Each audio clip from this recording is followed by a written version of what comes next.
Алматының көркін кіргізіп, қала көшелеріне қызу қозғалыс сыйлап тұрған жәрмеңке 25 жылдан бері жұмыс істейді. Бұл жерге 10 саусағынан өнер тамған қолөнершілер Қазақстанның түкпір-түкпірінен келеді. Тұрақты тұтынушылары да жоқ емес. Ең бастысы барлығы да өз ісін сүйетін жандар. Мәселен, зейнеткер Ораз Шаймерденов бүгінде сүйікті хоббиін табысты саудаға айналдырып отыр. Өткен жылдары еңбекте істегенбіз.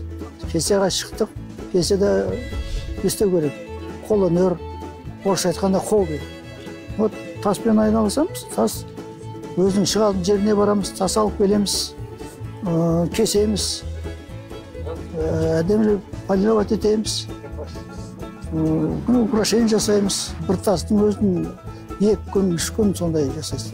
Бұл көшпелі жәрмеңке. Арнайы күнтізбе бойынша сенбі, жексенбі, кейде мереке күндері қаланың әртүрлі алаңдарында өткізіледі. Бұл жерде шеберлердің кейбір ескі заттарға жаңа өмір беріп, мүлде жаңа дүние жасап шығарғанын көре аласыз. Киізден жасалған бұйымдардың сан түрі, бағалы тастар, сүйек, күміс, алтыннан жасалған алқа, сырға қапсырмаларды да көзіңіз шалып қалары сөзсіз. Керек десеңіз, қолдан жасалған қуыршақ та, жалғанатын шаш та бар мұнда. Бұл Алматы қаласы қолөнер палатасы бірнеше жылдан бері ұйымдастырып жүрген керемет шара. Қазақстандықтар, Алматы қонақтары бұл жәрмеңкені өте жақсы көреді.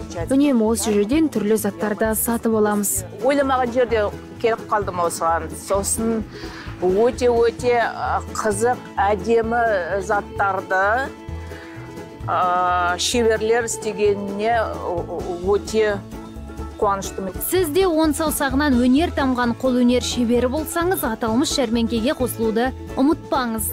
Көздің майын тауысып, қолөнер туындыларын жасап шығарған жандардың еңбегі қашанда жоғары бағалануы тиіс.